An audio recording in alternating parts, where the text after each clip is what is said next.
Chamath got caught. It took me months, but I can prove for the first time everything is a lie. His entire life is a lie, from Burger King to Facebook billionaire, and he did evil things as a venture capital.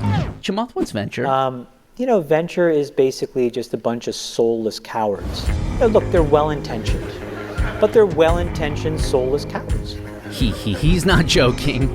Chamath is a venture capitalist. You'll see his real investments, who made him, the lies, the absurd lies, and the way he hurt people. You're about to see, for the first time, Chamath unravel his entire life of lies. He's snitching on everybody. Let's start with your friends from your first college job, Chamath. It was probably the most insipid, idiotic use of my time. And within a year, I was like, people in banking and finance are like smart enough to be greedy, but not really smart enough to be useful, and these people are just kind of stupid. Oh, they must have hurt you, Chamath. How did those greedy, stupid Canadian derivatives traders, how did they hurt you? There, I actually suffered a lot of losses. I had been trading stocks on the side, and my boss at the time, who I had all of a sudden made a lot of money for, said to me, I said, Sherman, how much debt do you have? And I said, I have like $27,000 of debt. And he wrote me a check and he said, you go and you pay this debt off right now.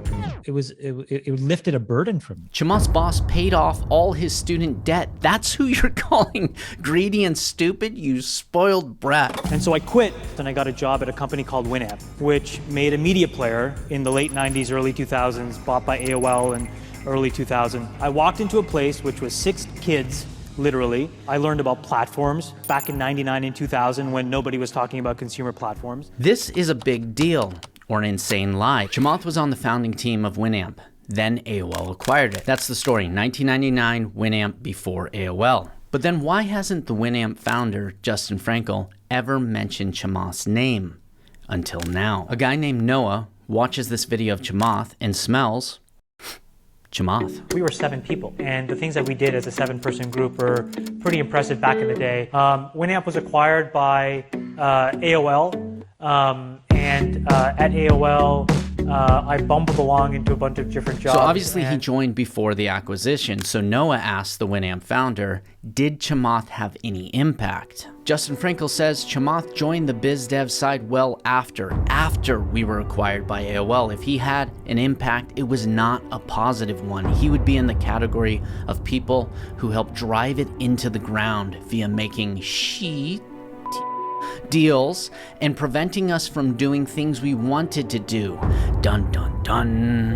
Winamp was bought by AOL in June of 1999. Chamath couldn't have been learning platforms at Winamp in 99. He was in Canada, still graduating and then working with greedy Canadian bankers for a year. He definitely got hired post-acquisition in 2000. Not only was Chamath not responsible for Winamp's growth, he was probably one of the biz dev sheet bags who destroyed it. Wait, probably, but how? Chamath, there was only 6 people. How did the founder not even remember your genius business development skills? I played up this whole, I know business because I worked in finance. They didn't even, this is what, they didn't know the difference between a trader, a banker.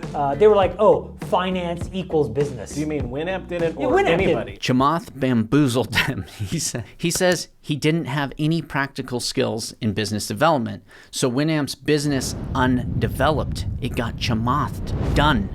Chamath's team destroyed it, right? Grew up on welfare. I get an engineering degree, and within a year I'm in the United States, and my career just goes up and to the right. Everything was working.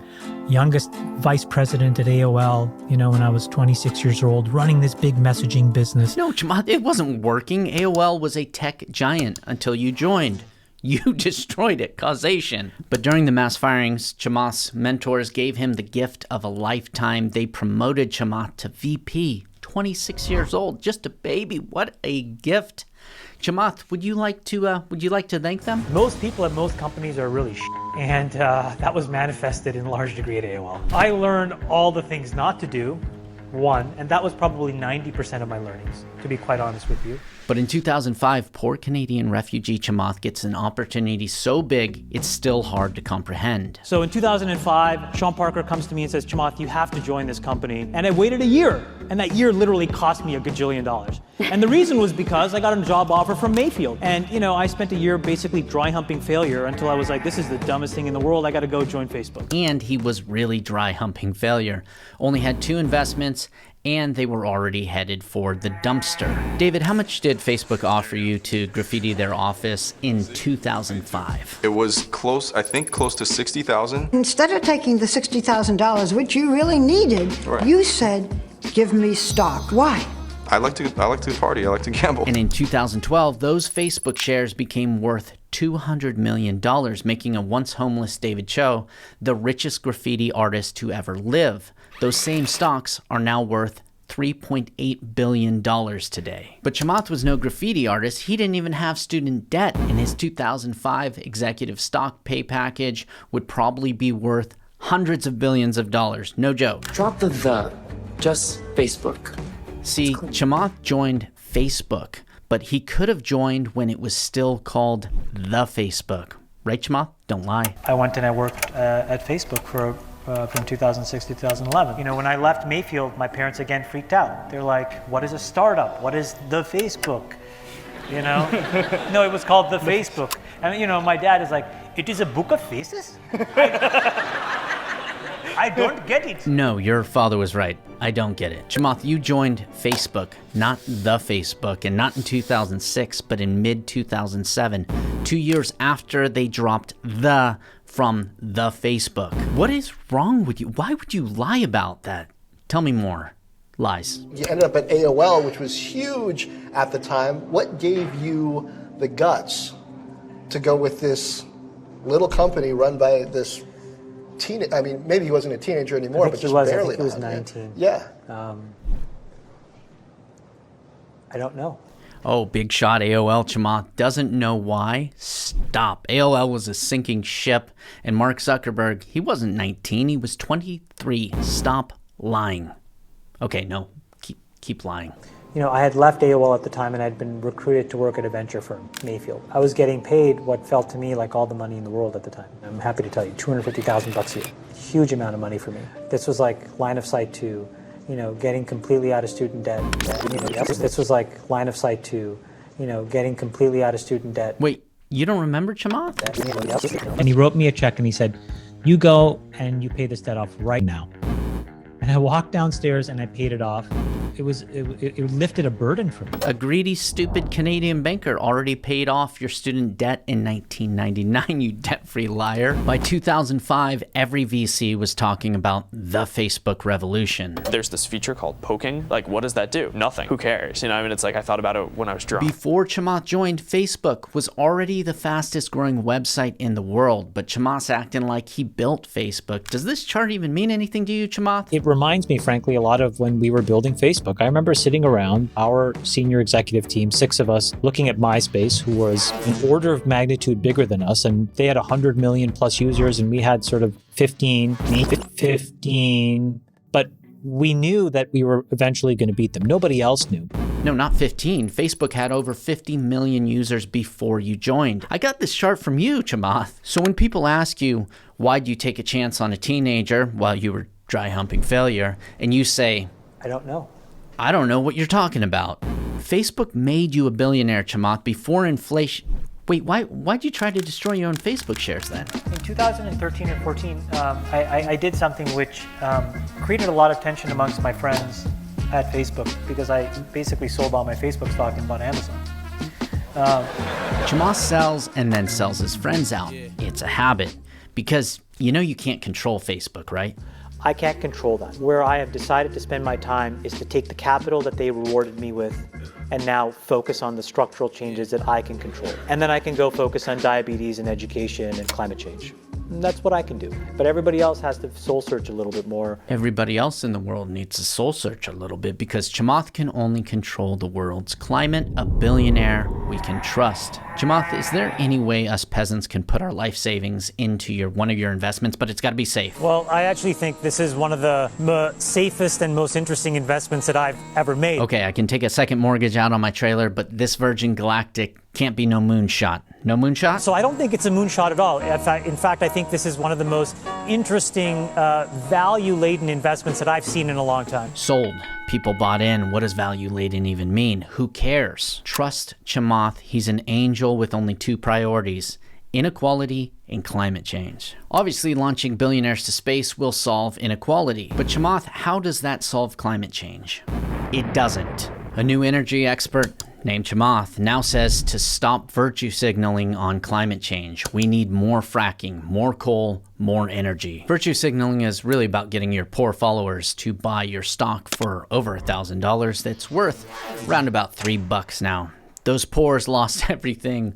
It gets worse. But I have a billionaire who will explain how this is fighting inequality. You just see right here, you see states and all these things that divide us, but we're not. We're all in this together. Exactly. But I do have a follow-up question. Chamath, have you ever exploited people? Consumer internet businesses are about exploiting psychology. We did that brilliantly at Facebook. It literally is a point now where I think we have created tools that are ripping apart the social fabric of how society works. It's really bad.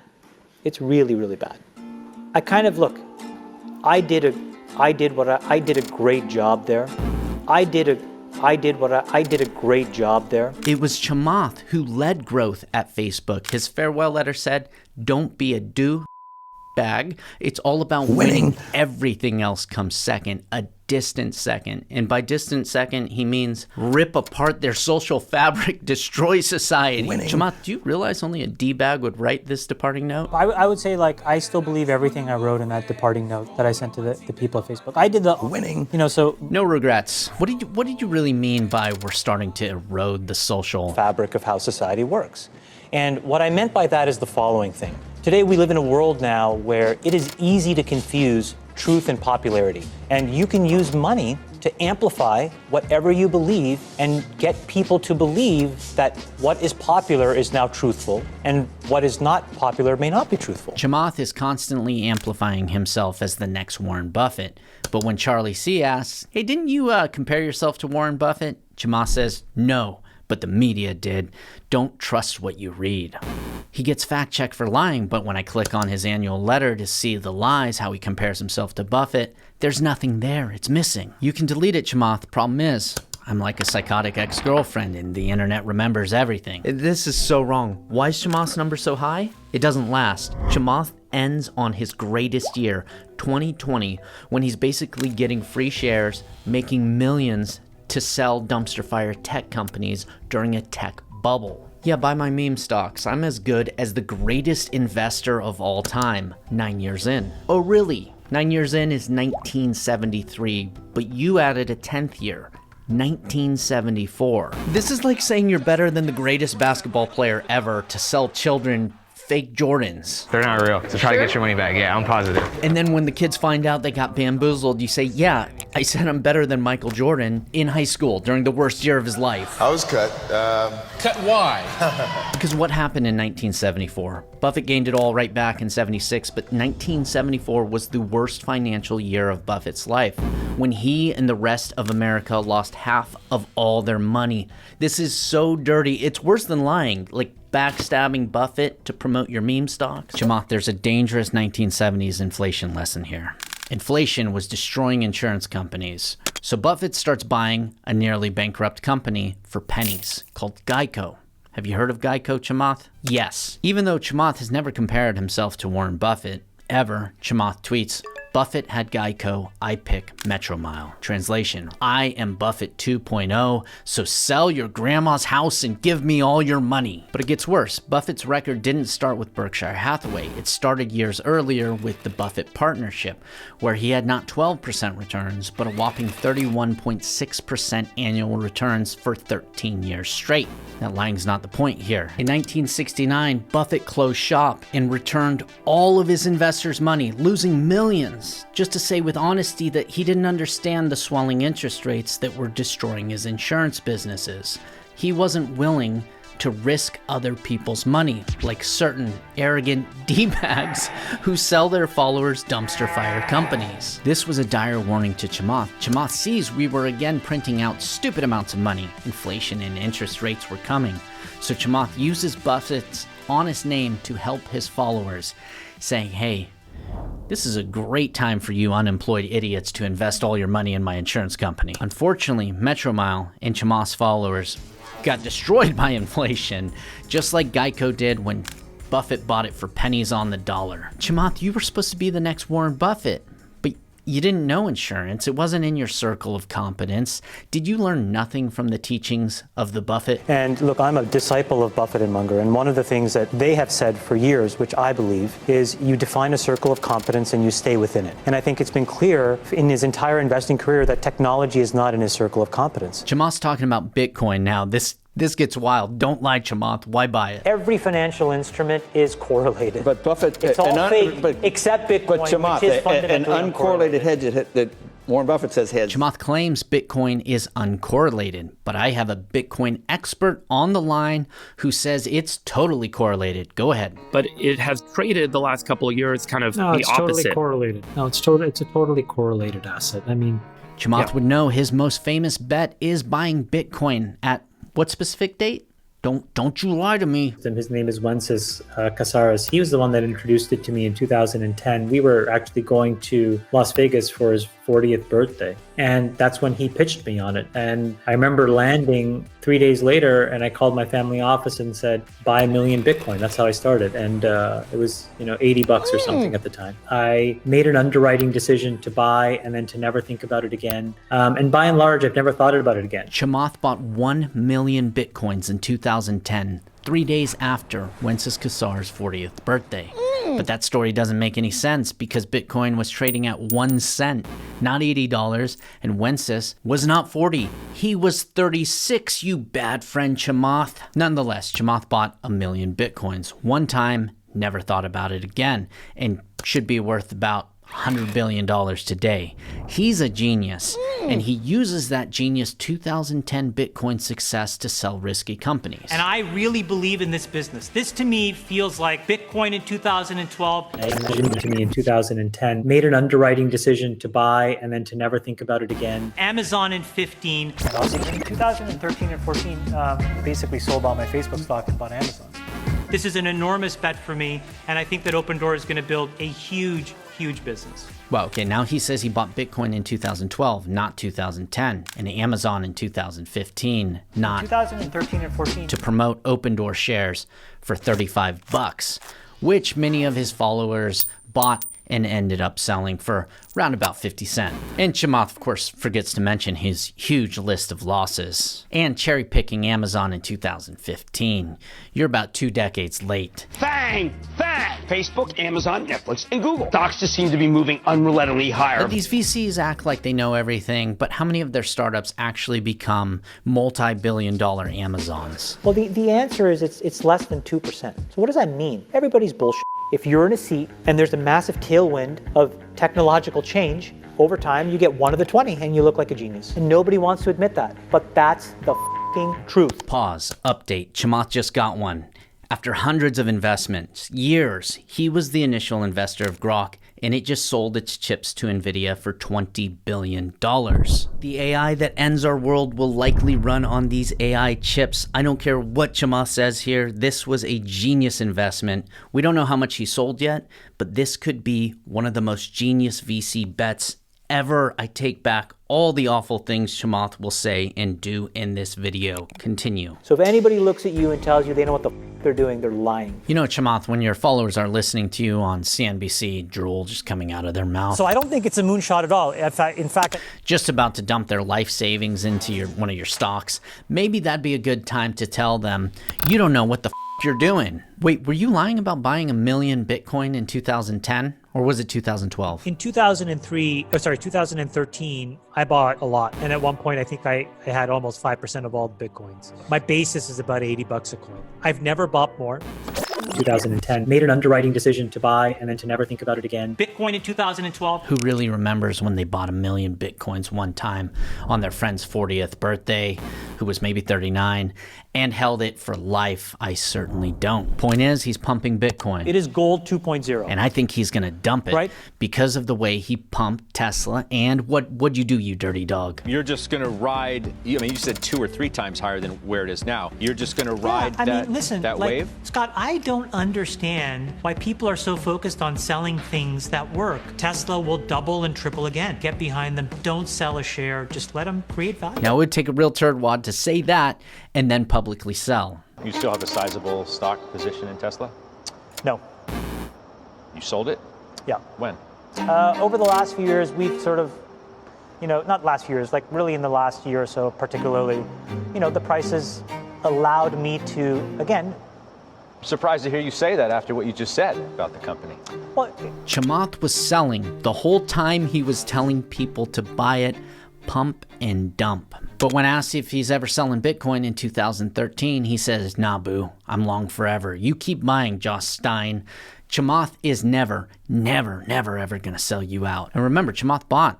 And by and large, I've never thought about it again. But here's what I don't get, and we should see many billions of dollars of gains in your fund, Chamath. It's missing. Where's your million Bitcoin? Honestly, you know what I think about? I actually think about all the Bitcoin I sold. Yeah, I had Bitcoin. I had a bunch of Bitcoin in my funds when I managed outside capital. That's a $3 or $4 billion mistake in growing now. Made an underwriting decision to buy and then to never think about it again. And by and large, I've never thought about it again because my partners at the time capitulated and I wanted to be a good team member and we distributed. It's never Chamath's fault. He had some rotten partners that forced him to sell because Chamath, he's kind. And what do you run some sort of democracy over there? You listen to what they say? Some were okay, but there were a few that were just horrible, rotten people. These are the people that have, in the press, anonymously trashed you? Well, to be honest with you, Jason, if I had to really internalize, I think a bunch of my former partners said that as well. Like, at the end of the day, I was tricking myself and them. This was a benevolent dictatorship that I tried to pretend was a democracy. It's nice. I like what you think. Yes. But then when push came to shove, big decisions, I was like, sorry, we're doing this. Sorry, we're not doing it.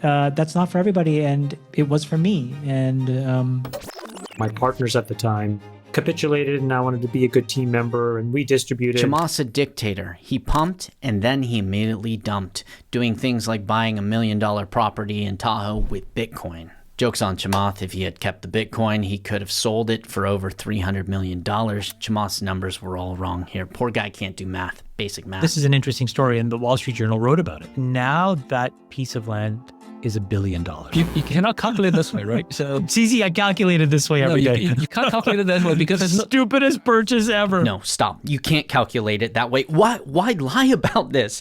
Even at Bitcoin's high, it was only $345 million, but not $1 billion. Here it's around $188 million. Not $1 billion. These Bitcoin lies are out of control, Chamath. I can't keep updating this video with new lies on top of old lies.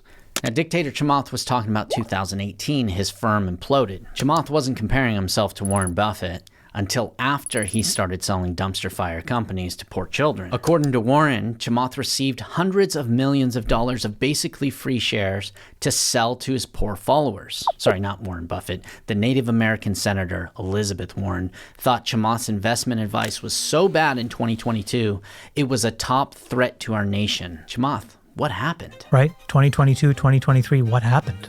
The bottom fell out financially. It was such a wake-up call, and it was the biggest blessing of my life. In hindsight, I've never been more blessed than to torch, $3 or $4 billion. That is so funny. It only took the complete financial destruction of his followers for Chamath to become basically enlightened. But Chamath, is that it? You actually care about the human struggle of others, Chamath? Wait, you're saying you personally don't care? I'm telling you a very hard, ugly truth, okay? Of all the things that I care about, yes, it is below my line, okay? Of all the things that I care about, it is below my line. Disappointing. You're a repulsive human being, obviously. You got to kind of admire his honesty. The billionaire himself issued a statement saying, well, my family came from a country with mean people. And by the way, the United States has human rights abuses too. Even more repulsive. He tricked me again. But Chamath, can you talk more about how you're the real victim here? How do you talk about getting whacked for $4 billion? I can do it now, but it's brutal. Yeah, it stung for a while and for you. How, but you know what? Ashamed, you saw me. You're a better person since you saw then. me go through it. How ashamed was I for the 2 years that I had to unwind that? How bad? It was hard for you, yeah. Yeah, billionaires are so relatable. And then you're like, okay, well, I'm 30, 40, 50, 60, 70, 80% poor, so I'm just that much less of a human being. Yeah, but that's a good reality check. Good reality check. But Chamath's not ashamed about financially his young followers. Forbes dropped him from their billionaire list in 2022, worth less than $700 million. Who knows? These lists don't really know. But what a loser. Anything below 800 million is a peasant, barely human. Chamath was claiming he was down to maybe $1 billion, maybe less or more. I thought it'd be more, but divorces and gambling do be like that sometimes. But we can see here, miraculously, as his followers starved, the Pied Piper of SPAC's fund didn't lose $4 billion at all. He's still up. His fund is doing great. He'll probably start comparing himself to Warren Buffett again because we won't see his full grok returns until later this year. Even if he sold most of it to cover his 2022 losses, Forbes will be calling him a billionaire again. That's what matters. Who cares if all his followers are unhoused now? But what should you have done differently, Chamath? I should have taken a step back and say, hold on, this has nothing to do with me. What is this moment? We're at the tail end of zero rates. We had an enormous M2 money supply. And instead, I thought it was me. Chamath, money's been printing the whole time. Tech stocks were skyrocketing the whole time you were a tech investor. But you were at ground zero, the Silicon Valley. You got lucky. And look at your Facebook stock. How much Facebook stock did you have? The minute I realized that I was basically going to become a billionaire because of my Facebook stock, I fucking quit. And the craziest thing about it is I left so much stock on the table. It's like $2-3 billion of fucking stock. I couldn't care less. Oh, what the you make me sick. You left $3 billion on the table, Chamath. Why? Did I tell you about the losing $1 million playing roulette? Okay, quiet, Chamath. If you just kept your $1 billion in Facebook stock, you could have sold in 2025 for over $20 billion. And that $2 or $3 billion you left on the table, that's another $40 or $60 billion mistake. So what happens when you make the dumbest financial mistake in human history? That's right, you become a jealous poon. Chamath writes a damn novel in 2020, tries to convince his followers to short Facebook and Google, bet against them for 5 years to destroy them. Horrific advice. Facebook and Google immediately skyrocket for an entire year. Chamath then changes his mind. I mean, I gotta say, when you saw these quarterly earnings, there is no better business in the world than Google. Single-handedly, par excellence, the most incredible money-making machine that's ever been created. And then you have these companies that are just so superb. And I'm talking about Microsoft, Google, Apple, and Facebook that now trade in many cases at some pretty deep discounts to their intrinsic value. Does a 180. Chamath now gives a strong signal to buy Facebook and especially Google. Bad. Both stocks immediately sink more than they ever have in history. ChatGPT launches at the end of 2022 and Chamath panics. Says game over, guys. So let me tell you my biggest business loser. Yes, please. I think that the biggest potential business loser this year is Google search, as measured by pure profitability and engagement. But Chamath's so wrong again. Google searches and profit actually increase with AI, and the stock shoots to the moon. And his 5-year bet against these AI leaders was not smart either. I hate to say this, but if you shorted Facebook and lost all your money, I have a stock trader, an expert on the line to explain why you are a loser who deserves to lose all of your money. Go ahead, Chamath. I don't like shorting, so let me just say this. What it really is them creating chaos and innuendo under the guise of their right to free speech. I think that's just a pretty sad and terrible way to live one's life, but it's legal, and so you're allowed to do it. These things are painful to execute on in his defense. You don't make any money. Look, outside of my venture fund, I ran a hedge fund, and you know how much money I made on the short side? Never made any money.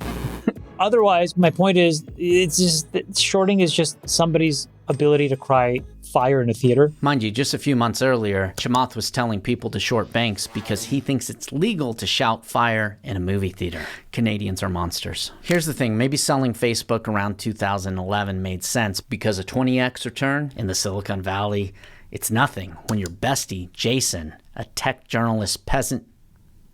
Sorry, I forgot. Jason, do you remember your famous bet in 2009, Uber? Oh yeah, Uber was 4,000x for me. But in 2011, as a new VC, Chamath says, and so why not me? I couldn't stand Jason. He was like an executive at AOL when I was there, and I thought, this insufferable guy. And gets the opportunity of a lifetime to invest in Airbnb, and swiftly destroys his VC reputation. Chamath turns down Brian Chesky, the Airbnb co-founder, in the most condescending, morally snitchiest way possible. Chamath says it's not fair your founders can sell stock, but the employees can't sell stock on the second market. Billionaire Chamath fights for inequality. This was done at Groupon. We can see how well they're doing. Not well. I really think you can do better than this. and that you are better than this. Totally condescending. Treat your employees the same as you treat yourself. If you are viewed as self-dealing and shady, it will only hurt your long-term prospects. You'll see why Chamath's employees call him the dictator. Not only is Chamath passing, he's snitching on Brian Chesky to his other big investors. He CC'd them. But just minutes after Chamath sends the email that reads like a calculated hit piece, Kara Swisher has already published the email as a hit piece, with Chamath immediately confirming that the hit piece was a real email that he just sent out on Saturday morning. You ruined brunch, Chamath. Brunch, there's nothing more special, and you ruined it. TechCrunch's founder, he's also an Airbnb investor, immediately assumed Chamath leaked the email. But why? Clearly no startup would ever trust him with confidential information again. Why? Chamath explains his investment philosophy as Mr. Beast's monetizing attention at scale, how philanthropic stunts make money. He calls it a virtuous cycle. But Chamath, why go viral hurting Airbnb? The bigger theme of what I'm focused on are things that we think can reshape basically the balance of power. Whether it's people talking about political inequity or financial inequity, there are systems that actually cause this inequity that we think are ready to be disrupted with technology and with software. No, but how does condemning Brian Chesky as self-serving and shady for not allowing his employees to sell their shares on the second market, how does that fight inequity? Who cares? Chamath, over the last few weeks, was investing in second market. And that monster Brian Chesky didn't want his Airbnb rich tech employees selling all their stock on Chamath's second market, the company, because it hurts Airbnb, it hurts companies. So Chamath says, burn their entire company to the ground, shut the barn door, nobody's getting out. But rumors swirl that it was Chamath's own assistant who leaked the email, just because Chamath told the TechCrunch founder that he believes his assistant forwarded the email indirectly to Kara Swisher. And what's the big deal if Chamath snitches out his own assistant, ruins her career? She's probably poor with no equity, barely human to him. But Chamath quickly calls back. A non-sociopath probably told him, "Tech bro, you look guilty." Chamath changes his story. He's fairly certain now it wasn't a leak from his team.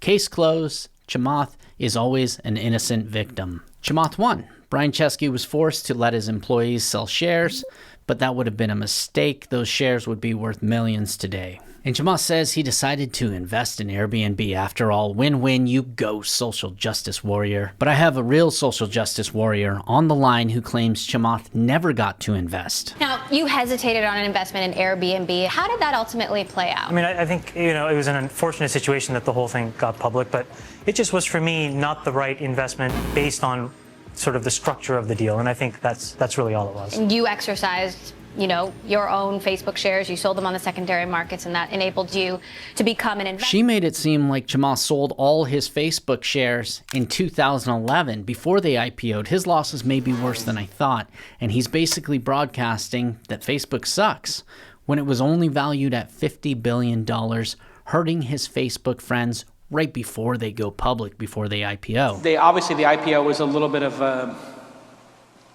cluster. Well, yeah, when genius insiders like Chamath sell, people listen, but the joke's on him. It's worth about 40 times more now. Chamath, if you think Bill Gates is a loser who could have 10 times as much money if he didn't sell his Microsoft shares, what does that make you? But Chamath's not jealous. He's confused. It's been 15 years, and I just saw him tweet that Airbnb is not a tech company. Chamath, if you look at this chart, if you moved your billion in Facebook stock into Airbnb, a real tech stock, you'd have 80 times more money. I'd be frustrated too if I was a tech investor who doesn't know what a tech stock is. Poor Chamath. See, while Airbnb kept growing, they stopped letting employee sellouts sell shares on platforms like Chamath's Second Market, and other companies followed their lead. Chamath bought into Second Market at a $200 million valuation, but just a couple years later, it was sold for less than $10 million. Big mistake. When are you going to learn, Chamath? Nobody likes a sellout. But that doesn't mean Chamath isn't a great VC. You only need a few wins, and Chamath had huge wins that carried him to success with Slack, Yammer, Netscope, Intercom, and Box2. But when you look up who led investments in Slack, Yammer, Netscope, Intercom, and Box2, you don't find Chamath, you find his co-founder, Mamoon Hamid, currently ranked the 22nd greatest VC in the world on the Forbes Midas list. Everyone knew Mamoon was the top rainmaker at Social Capital. Mamoon gets on the Midas list in 2016, and Chamath's firm is set for life. Did that make you jealous, Chamath? I mean, you're not on the Midas list, and everyone knows Mamoon's Harvard MBA legs are getting real tired carrying you on his back with all your stupid failed investments. And so I really get a huge kick out of like that Harvard MBA student with that look in their eye, which is like, I just spent all this time and money and it's meaningless because the people in power hate me. Because the old people of power were like, oh my God, you went to Harvard, this is great. The new people of power are like, you're a untrustworthy scumbag, I don't want to work with you. And Chamath is not grateful these Harvard boys carried him to riches. He's nasty about it. And the reason was because the original cohort of people at Facebook were all from Ivy League schools. And so at the company, there was just this established perspective that they always knew the answer. And I just found them to be some of the dumbest people I worked with. Charlie Munger has this great quote, which is, even the shittiest person, if you surround them with a good person, eventually becomes a pretty good person. The toxic people who are trying to fool you or lie to you, who aren't reliable in meeting their commitments. The great lesson of life is get them the hell out of your life. Yep. And do it fast. Instead of promoting Mamoon's achievement, Chamath writes that the Forbes Midas list is a growing cancer that simply glorifies fortune-telling. This is cold-blooded self-destruction. Shockingly, it's reported the co-founders had a falling out, but when they left, Chamath retroactively changed their terms, keeping in excess of $50 million of what they earned. Taken, ungrateful, shady. Never offer Chamath a piggyback ride. He will sniff your Harvard sweater and then pretend he's the successful sweater wearer, I tell you. But within a year of Mamoon's golden touch leaving, somehow money dried up, social capital imploded, partners left. Chamath wanted to take more of their money because his partners needed to understand the entrepreneurial struggle. Entrepreneurial struggle, and he's here talking about Winamp like he built it. It wasn't about money. Maybe we'd get lucky, but we were pretty sure it wasn't going to work. Jason, can you fact check his resume? You can talk, Chamath, but basically looking at your resume here, I see that you've created nothing in your entire career. You're talking to 3 founders here, Chamath. You're the odd person out. So when you want to talk about product, then make one, okay? So gross, and yet I'm the richest. It's so tilting. It must tilt you. His social capital partners weren't buying it. Maybe they knew he was a high-paid biz dev AOL guy, so they turned on him publicly, labeling him a dictator. Like he's not showing up for investor meetings anymore. He seems to be disengaged, and when he is engaged, he's ruling like a dictator. Is that true? Well, I think it's probably true in the eyes of the people that felt maligned or blindsided by the changes that I made, and I think it's their right to sort of feel that way. You know, when you're sitting on billions and billions of dollars of capital gains and I transition people out, it's obviously going to upset them. But Chamath loves the dictator name. He thinks he's in control, but I think they were just calling him Dictator. Maybe like a tater tot sized pee-pee, a small potato pee-pee. Jason, is it tiny? Make jokes about Chamath's tiny penis. Join us for the all-in spectacular. Knew it, because one source said Dictator Chamath was never involved. From day one, his interest lay more in making financial bets, gambling, than actually doing the hard work and investigating and then investing. Is that true, Chamath? Look, Stan Druckenmiller says the same thing. Invest, then investigate. Like, there's nothing like putting the risk on. Okay? There's nothing like playing a hand in poker. Kara Swisher interviews Chamath. Yeah, that Kara Swisher. She says, old friend, pen pal Chamath. That's not cool, you abandoned people. And he loses his mind. So to all the people that worked for me and whose money I took, you're f***ing welcome. But this is my decision. I am not your slave. I just want to be clear. Yeah. My skin color 200 years ago may have gotten you confused, but I am not your slave. So, but how hard was that still? Come on, you know that. You know, when it was not that hard. Chamath, this chart shows you're not a slave, but in a race of top U.S. income earners. Congrats. It actually says, I'm a poor white Mexican. You're kind of stealing my poor white Mexican valor. Did you profit off of this? This is why it's so great to be Canadian. The government said, any minority kid who can get a job, we will subsidize and pay for. Let's get these kids working. And so I got a job at a place called Newbridge Networks, which is a high-flying telecommunications company. Canada literally paid for Chamath's first tech job. But Chamath, are you sorry about your partners? Are these people out on the street? What are we talking about? You gave me 50 million. I gave you hundreds of millions back. You worked for me. I'm giving you millions of dollars, in some cases tens of millions. What is the issue? Please go, find something else to do, and we'll all be okay. Come on, Chamath. Come on. Like, the leaving bothers people. I'm not. Look, you have the right to do it, but it does create repercussions, and people are like, what, that depend on you. Now watch how easily Dr. Jekyll puts Mr. Hyde back away.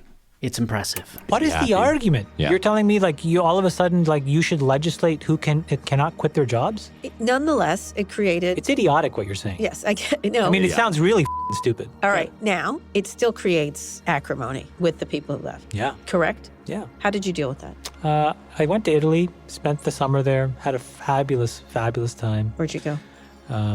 Everywhere. Everywhere? Yeah. Italy's a great My place. girlfriend's Italian, yeah. I know that. Fabulous. Never say fabulous, much younger Italian girlfriend, model girlfriend during a divorce. That's how you end up on a Sixth Amendment. Did his wife take half? Mark Cuban, what happens to a billionaire who loses a comma? Wait, didn't you start out with 1.2 billion? I'm out of the 3 comma club. Right, but you're still basically a billionaire. Not if you round down. If you round down, I have 0 billion. Forbes is taking me off their billionaires list. They become nothing, barely human. What would you do? Panic, become a Pied Piper, lure financially illiterate children into the forest, sell early, take everything, make 750 mil. Virgin Galactic shares sinking nearly 10% after Chairman Chamath Palihapitiya sold the rest of his personal stake in the company. Virgin Galactic falling nearly 27% this week. His followers were devastated, saying, "You sold, I lost everything." And Chamath comforts them by saying, "I didn't inflict any losses, stop being a victim. I'm in the arena trying stuff." He's a gladiator, just slaughtering peasants. But in a rare moment of humility, Chamath realizes he wiped out his followers. He clarifies what he really meant. Here, I just wanted to take an actual direct line of attack on people who are constantly blaming others for everything. And if you aren't trying and iterating, you're a loser. Inequality? Check. In climate change? Like, what a joke. And go and look through Crunchbase and all the useless, idiotic companies that have gotten funded doing garbage like that versus climate change. Think about that. If you get married, you have kids, you will not be able to hand off a planet that they can predictably live in. And nobody is doing anything about it. So the capital markets are just completely out of their minds. And so, yeah. But Chamath, how did you know retail, that's regular people, also called dumb money, how did you know you could profit off retail, your followers? Be blunt. And I hate to be this blunt, but it's true. Retail is not a very good signal of anything. In fact, typically you will make money by doing the exact opposite of what retail does. And you just need to have access to that information. If you have access to it, you can kind of, profit from it. So, and he did kind of, profit off his retail followers. Yeah. When I, used to manage institutional money, I charged a 30% carry. Similarly here on the deals that I do, I take a 20% carry. And I was in this to make sure that I could find great companies that I thought, again, fixed inequality or climate change, and to make sure that I could explain it to people, including normal folks and retail investors. Chamath was in that movie, Dumb Money, but in real life, it was based on how retail traders, on a forum called Wall Street Bets, bet against smart money, the hedge funds, the billionaires, and the little guy won for the first time in history. Chamath fights for inequality, so he bought in and then went on CNBC to pump up the stock, and the stock soared. But listen to what these haters at CNBC call Chamath. And do you think it's responsible for you and some other big names who tweeted about it yesterday, knowing that you guys are considered the Pied Pipers, that people are going to follow you into these trades and someone is ultimately going to get hurt after you and others are long gone, Chamath? Dude, where was that message in 2008, Scott? Really? I mean, that's a joke. The true story of the Pied Piper is dark. He leads kids into a forest, never to return. But in Chamath's defense, they probably had the plague. Get rid of him. I don't want him near me. And at first, Chamath was considered a retail hero. As he played his flute, pumped up the meme stock, they even gave him an honorary Wall Street Bets Autist Award. They call themselves retail. Everyone knows they're just degenerate gamblers. I'm a member. Before Roaring Kitty, this was the most famous member. That was the sound of his soul leaving his body. He lost $50,000 that he didn't have gambling stocks on Robinhood. Nobody with a soul would suggest you seek the advice of these retail gamblers to pay off serious debt, mortgages, student loans. There's a lot of kids and a lot of people on Wall Street Bets who have made money to pay off their mortgage. I read about a post yesterday of a kid that was able to pay off his entire student loans and posted it. That's amazing progress. So Chamath, you're pretending you're so effing dumb that you think dumb money is smart? And you just need to have access to that information. If you have access to it, you can kind of profit from it. So last chance, tell the truth about dumb money. You know it's straight gambling. If you follow your logic, then you'll say, you know what? Retail doesn't know what they're doing. I think you're wrong. Retail is not a very good signal of anything. In fact, typically you will make money by doing the exact opposite of what retail does. Then the thing will be, retail shouldn't be allowed to participate in the stock market. I think you're wrong. What are they supposed to do then? Buy an ETF, a passive fund? So now, systematically, what you've done is you entrench poverty. No, I mean, that's the solution? Okay, gambling may solve world poverty as long as Chamath doesn't pull out publicly, because that would just screw over everyone. Chamath, at near-time highs, what did you do, you Pied Piper? So this morning I woke up after spending all last night in Wall Street Bets. I ended up closing up my position this morning, so I'm going to take $500,000, and I'm going to donate to the Barstool Fund for small businesses. But why would Chamath become a Robinhood? Robbing from the that's how they identify, to give to the charity of a rich, self-described degenerate gambler. So my standard unit is 25 grand a game. People always chirp me, you could be giving this money to charity. Shut the up, all right? Shut the up, exactly. Or are you inherently that charitable, Chamath? I'm not inherently that charitable necessarily, you know? Like you get successful and then people knock on your door. It's like foundation this, charity that, whatever. That's just not me. It's not how I'm wired. Unlike Chamath, Dave Portnoy didn't sell his followers out. He went down with the ship, lost over $700K. And he was pissed. Dave, you call Robinhood the biggest fraud of them all. Put them in prison, you're saying. Okay. They basically stole money from their own clients. Put him in prison. Problem is, Robinhood's initial investor is Jason Calacanis, Chamath's bestie, the one who let Chamath be part of the All In podcast, the biggest tech podcast. Chamath can't say anything bad about Robinhood. It would destroy Robinhood, destroy your best friend's company. And I know I'm a sarcastic prick, but that would actually be soulless. Chamath? And then we can talk about the corporatist scumbags at Robinhood and other people over. It cost individuals probably billions, maybe even tens of billions, and these motherfuckers should go to jail. This is why they call him the dictator. Read your biased and no, shut up, boring Listen, document. Go. You're an idiot because you just want to defend people because you blindly stumbled into a trade that actually made a little money. Lo and behold, you actually invested in a company that literally they got on television yesterday and they lied to Americans right to their face. Chamath is destroying his best friend, not because he's a jealous poon, but because the worst thing you could do is get on TV and lie right to Americans' faces. Chamath, you got on TV and told Americans right to their faces, what? Why did you get involved in the first place? I mean, you said to get information. I mean, you wanted to make money on the trade. Come on. So I wanted to learn. Why did I want to learn? I had no idea about Wall Street Bets. And when I went in there and started to look around, what I thought is, my God, here is a dynamic about trading, about stocks, about short interest, about gamma squeezes. These are not things that I know a lot about, and so I put in a small position to learn. Oh, Mr. X-Derivative Trader does not know about gamma squeezes. I think Chamath know gamma squeeze real well. Just 2 days later, Chamath tells Jason why Robinhood is evil, because Chamath understands something real well. I know more about this than you do because I live in these markets. Okay, so I understand what it means to be putting on trades, to being short, to being gamma squeezed, to have longs. About trading, about stocks, about short interest, about gamma squeezes. These are not things that I know a lot about, and so I put in a small position to learn. To do all of this risk management, you're an early stage investor. So I know the intricacies of this stuff and what's happening in here. Oh, Chamath speak gamma squeeze. Chamath live gamma squeeze. You know, that's where I draw the line. I'm fine with luring children into a forest, but to lie on TV to try and destroy your best friend's company, Robinhood, they nearly went belly up, became worth less than the cash they had in their bank account. Jason, are you okay?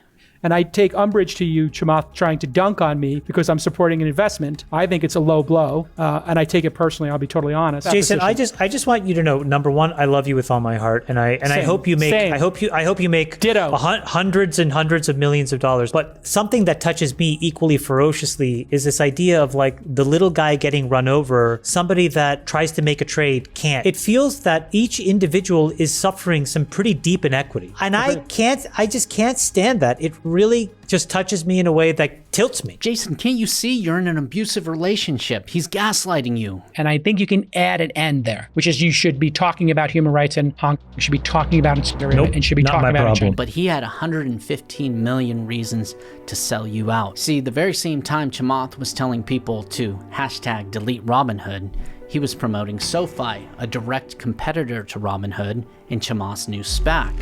I'm not inherently that charitable necessarily, you know? That's just not me. It's not how I'm wired. Chamath didn't want to just promote a new place to gamble on stocks. Chamath wanted people to gamble on his company, Sofi, to buy his stock, gamble on the stock of the stock gambling company. And they did. Dumb Money pushed the stock over $20 on November 15th, 2021, and Chamath coordinated with his other major investors to publicly sell over $1 billion of restricted stock. Chamath made out with about $115 million. Why is that so shady?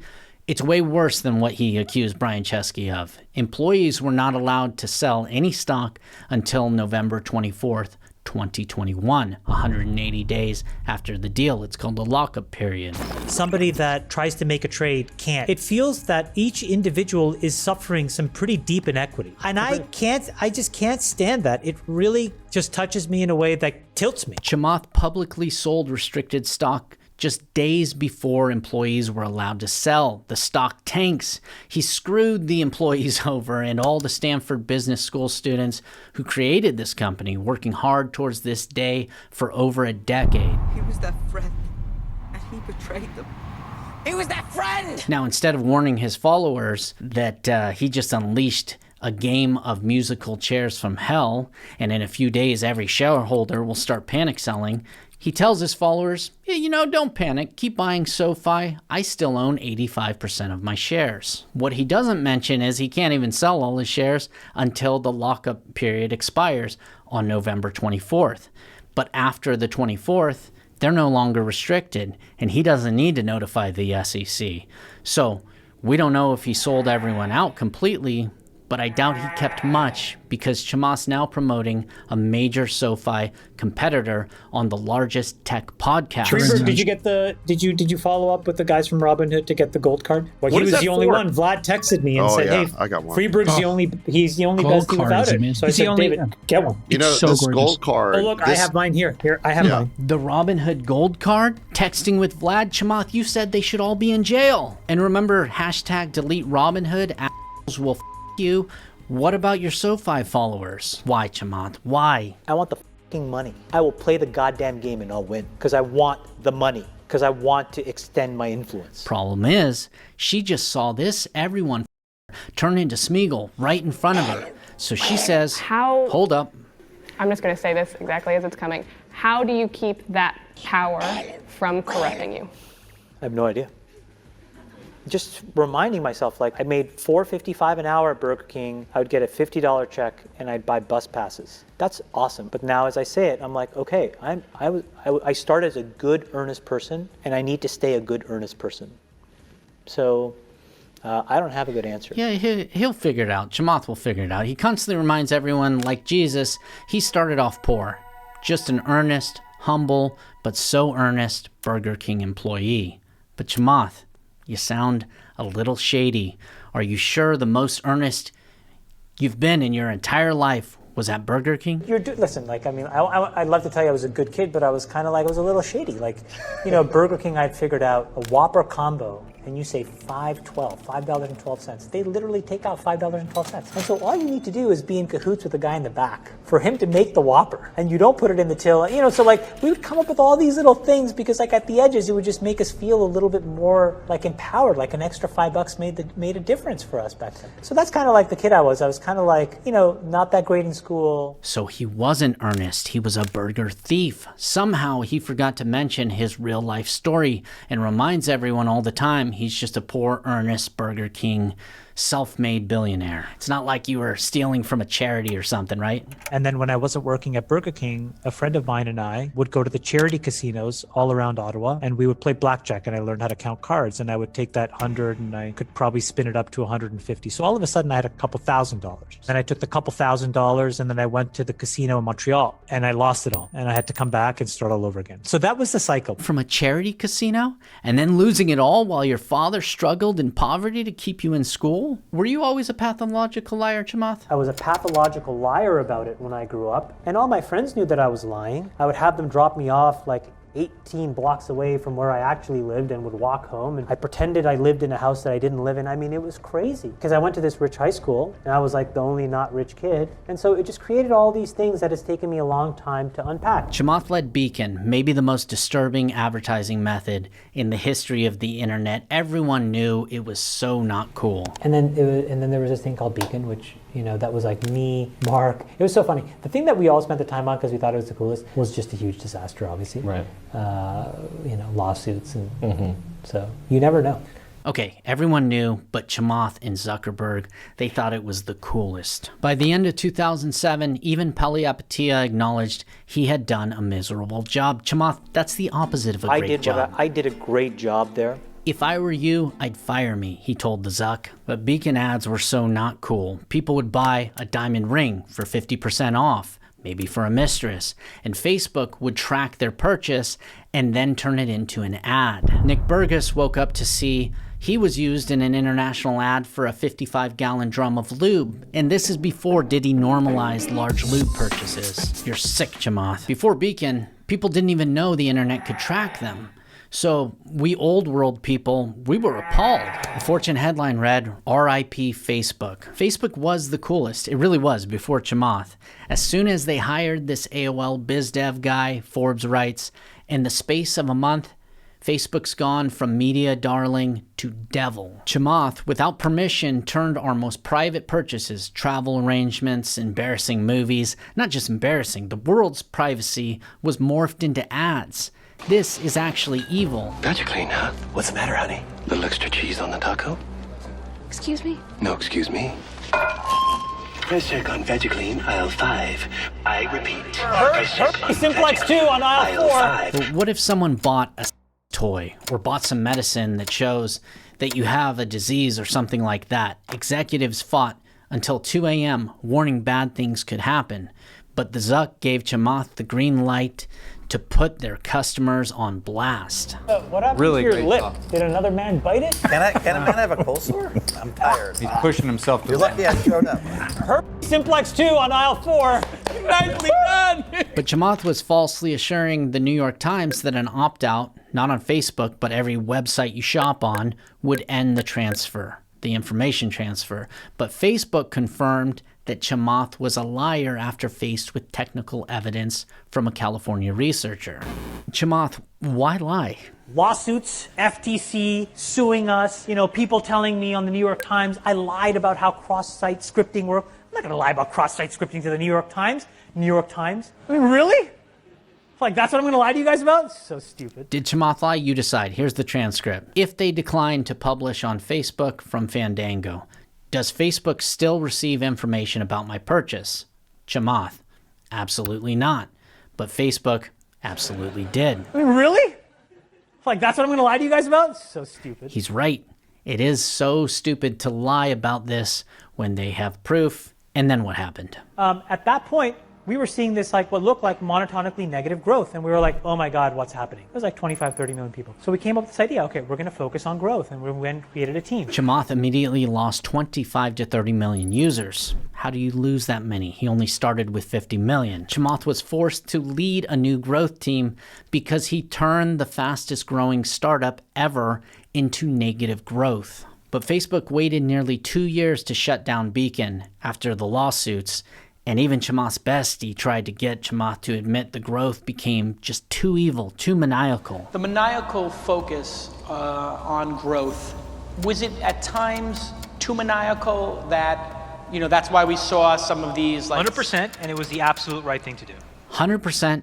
He doesn't care. He started unraveling the social fabric of society. Does he seem sorry to you? It gets worse. This book might as well have been called Facebook, the demon growing inside of Chamath.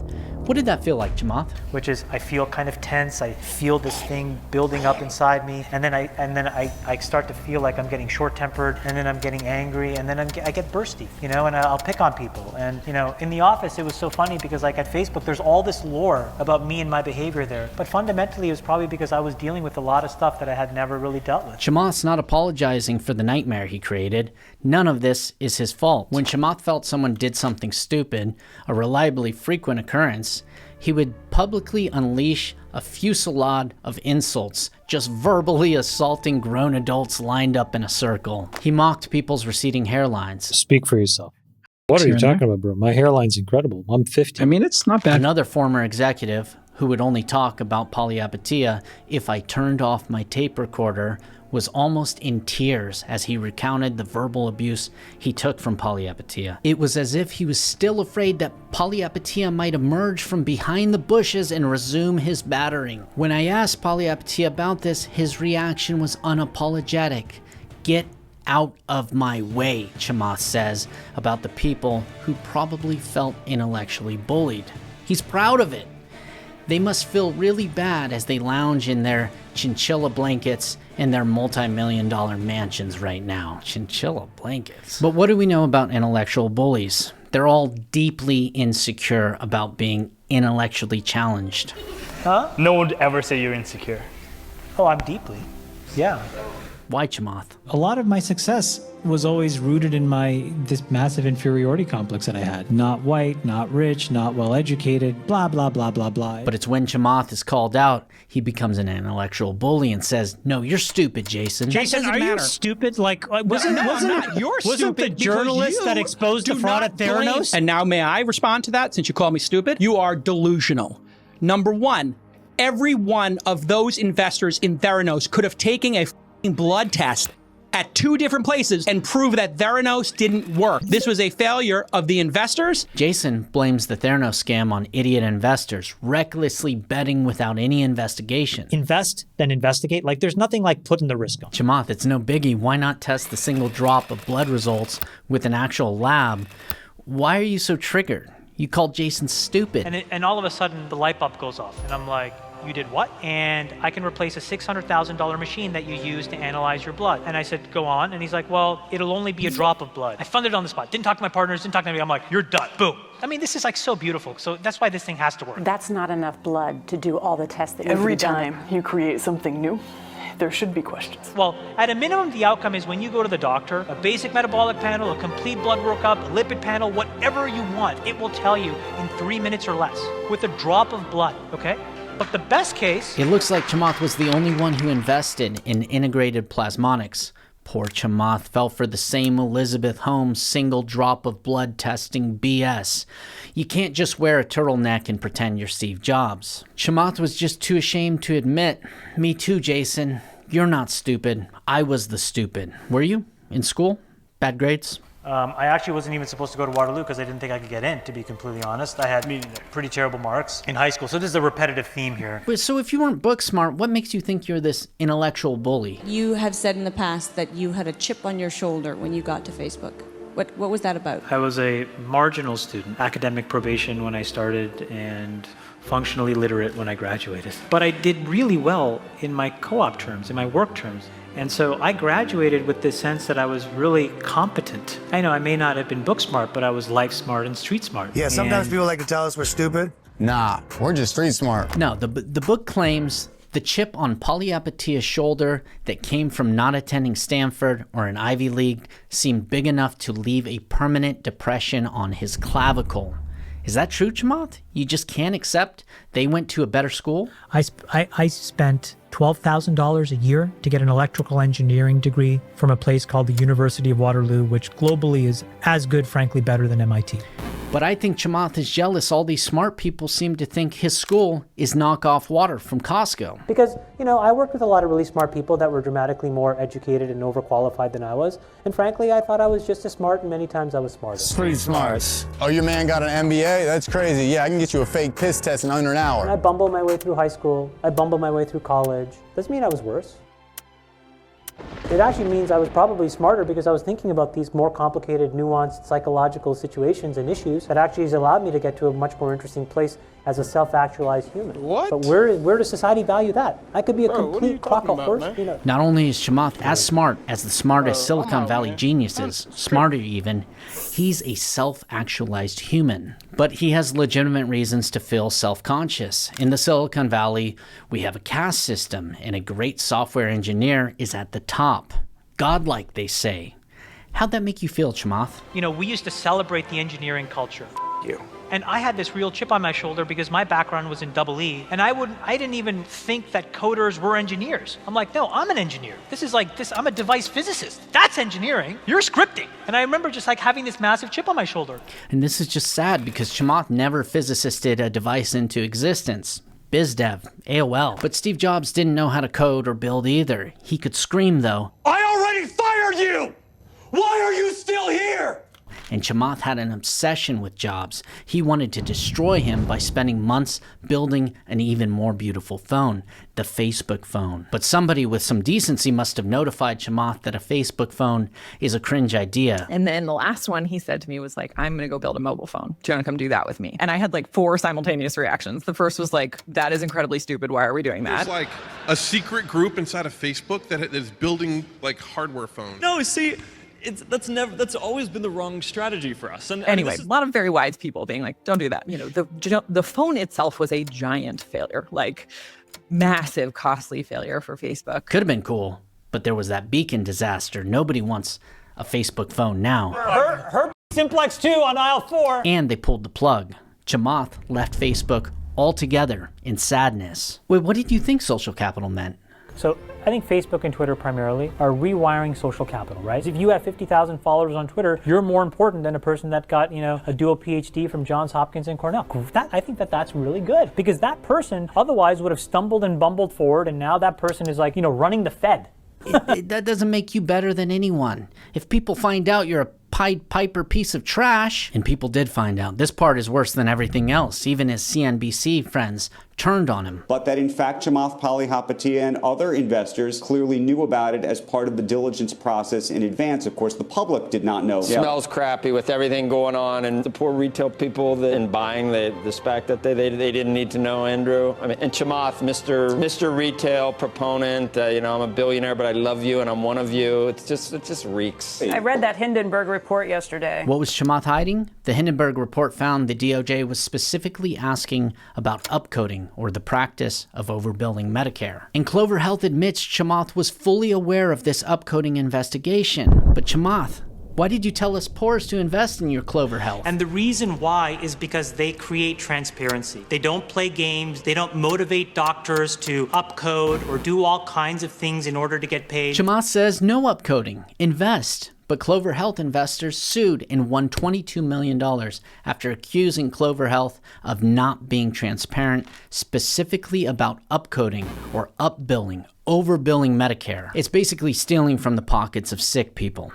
Inequity. Now, back in 2015, Chamath invested in Clover Health and Vivek. He was also the founder of CarePoint Health. Not good. Vivek bought nonprofit hospitals, turned them for profit, a lot of profit, so much profit one was ranked the most expensive hospital in the country, reportedly billing a teacher nearly $9,000 for a single bandage. A New Jersey state investigation found that Vivek and his investors improperly pulled out $157 million for management fees that were unclear to a holding company that didn't provide services.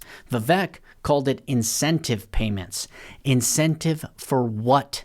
To charge $9,000 for a bandage? They go bankrupt with $165 million in debt. Now, some might call Vivek the worst man in America, an absolute parasite of society. Inequality, a man with no social capital left, but Chamath calls him an absolute proven moneymaker to potential Clover Health investors. Why invest? The setup here is for something that we also love, which is to create an incredible virtuous cycle. Because when you combine the power of technology... No, we get the virtuous cycle. You can do philanthropic stunts to sell people this stock. No. Why should poor people invest in the guy who decimated Hudson County, New Jersey? It is a business that, when in market, takes 50% of every single new available member. Every year they compete with these legacy incumbents. But where was that growth happening? Clover claimed 25% market share, which is a lot, but they were only growing in one state, New Jersey. And they have over 25% market share in only one county. Guess which? Hudson County, the same county devastated by Vivek's hospitals.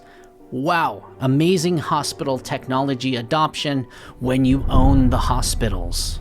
And why tell people to invest when Clover Health was losing millions? On an operating margin basis, it is almost at break even in profitability. By 2023, we will have overall profitability. He lies so confidently in 2020, but they immediately lose hundreds of millions. And in 2023, they just kept losing. By 2023, we will have overall profitability.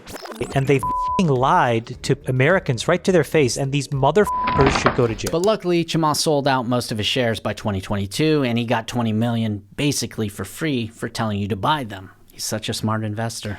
But if you bought Chamath's Clover shares at the high, over $16, you could have sold for round about 60 cents after 2023. I have never had visibility to a market like this with this kind of defined, measurable growth. Why is everyone so mad at Chamath? All he did was lose billions in retail investors' money by promoting one-page SPACs. It's not like he then told them to enjoy their capital losses or anything. Give the man a break. Yes, I did. Yes, I did. Yes, I did. Yes. Chamath's response. Yes, I did. All right. Yes, he did. But if you are now moneyless, homeless, wifeless, ready to jump, just know that you continue to bring Chamath so much joy here in 2026. He just can't stop. Why'd you do it, Chamath? That communication got me attention, and I liked the way it made me feel. I said, this is not what I'm supposed to be doing. And then I went back and I said, how many other decisions in my life have I been making that were rooted in the idea of, look at me? Yes, I did. Yes, I did. Yes, I did. Yes. And it turned out that there were a lot. Chamath finally realized something deep about social capital, about life. I could point to a bank account or Twitter followers or all of this stuff. And then when that was undone, it was an opportunity for me to really reset and tell myself the truth, the ugly truth. Hey man, you are motivated by stupid, inconsequential stuff. The end.